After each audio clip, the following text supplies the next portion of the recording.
Kaskaskia is a quiet little village in southern Illinois with a 2020 census population of 13, but it cannot be reached by road from Illinois. The village is located on a 70-acre island surrounded by the Mississippi River. To get there by car, one must travel over a bridge located in the neighboring state of Missouri. This little village has significant importance to the state of Illinois. Kaskaskia was one of the state's first permanent towns and its first capital. It was originally located on the east bank of the Mississippi River in southern Illinois. The town was settled by French fur traders in 1686 and became an administrative center for the area. But by the mid-1800s, its importance to the state of Illinois was decimated by western migration and devastating waters of the Mississippi. Located on what is now known as the American Bottoms, Kaskaskia was at the beginning of American history an area rich in natural resources.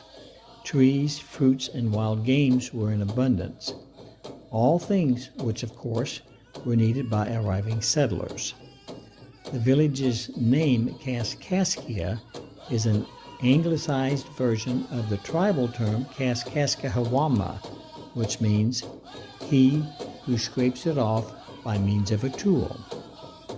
The site had been inhabited by a variety of native people for thousands of years before being discovered by European colonists. A tribe of Indians known as the Kaskaskias, part of a group of Indians called the Illinois Confederacy, lived in this area when the European colonists of mostly French descent encountered them.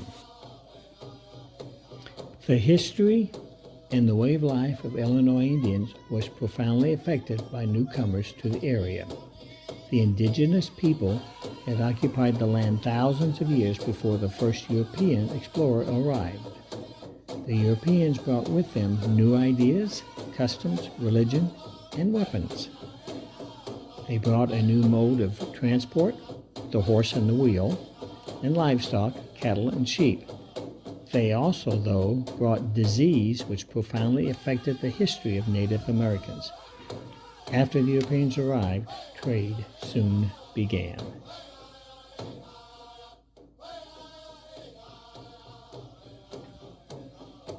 The original site was established near the mouth of the Kaskaskia and Mississippi rivers. It proved to be a perfect location for transportation of goods north and south, making it ideally located for the later westward expansion. The surrounding Illinois Indians were friendly with white settlers and protected them from hostile Indians of the south and west. Because of its abundance of resources, Kaskaskia became a commercial hub for trading. Goods were transported over the Mississippi via flat-bottom boats to and from New Orleans. Life for a while was good for the colonists. The village of Kaskaskia was finally established in 1703 by the Kaskaskia Indians, French traders, and Jesuit missionaries. In 1718, French authorities constructed Fort de Chartres. Its purpose was to provide protection for the region and to become the center of its civil authority. It was the last French fort to fly French flag east of the Mississippi when in 1763 France ceded all its territory east of the Mississippi to the British.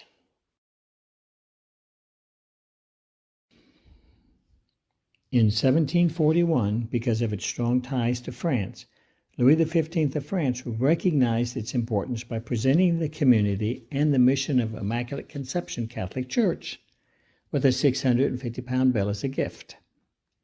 The bell is known as the Liberty Bell of the West.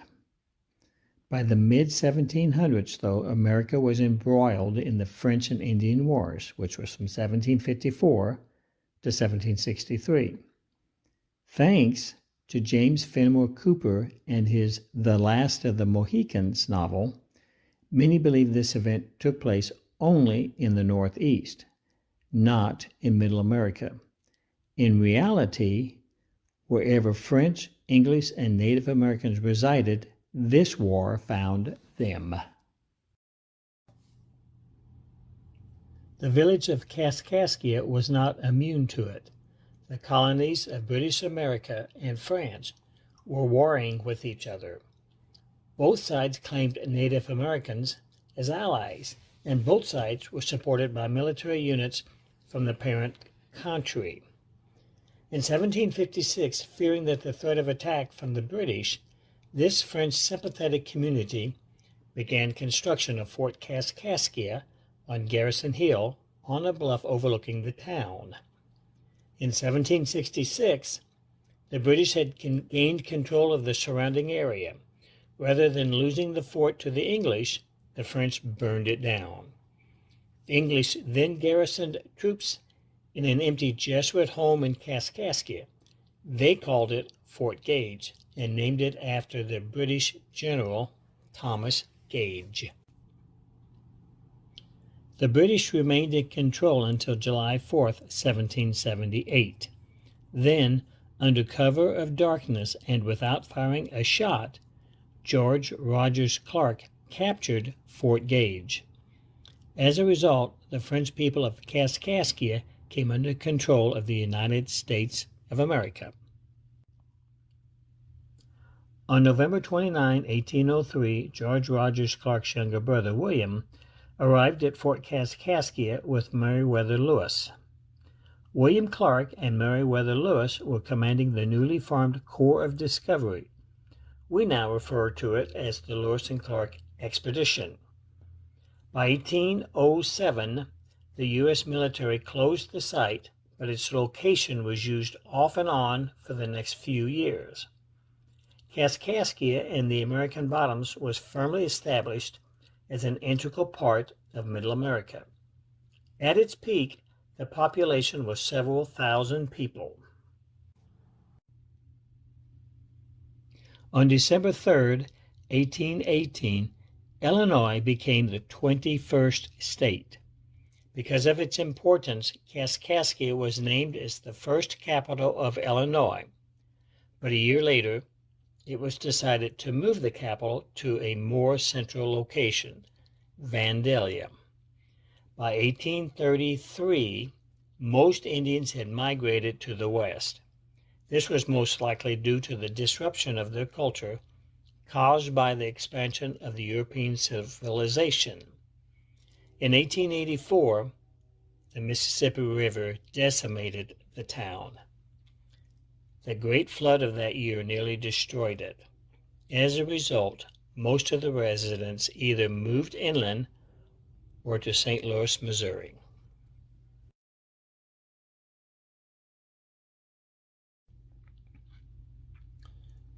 In 1881, the area suffered another great flood.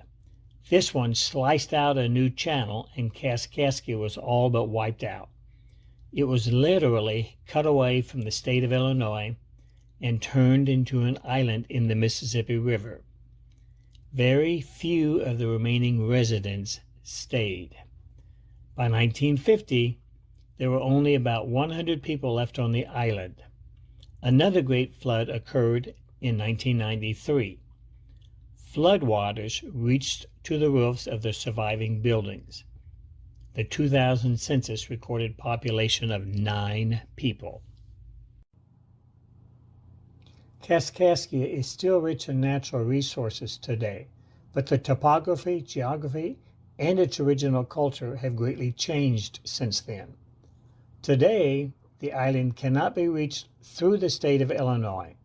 It is only accessible from Illinois by traveling across the Mississippi River into Missouri and over a channel to reach the community.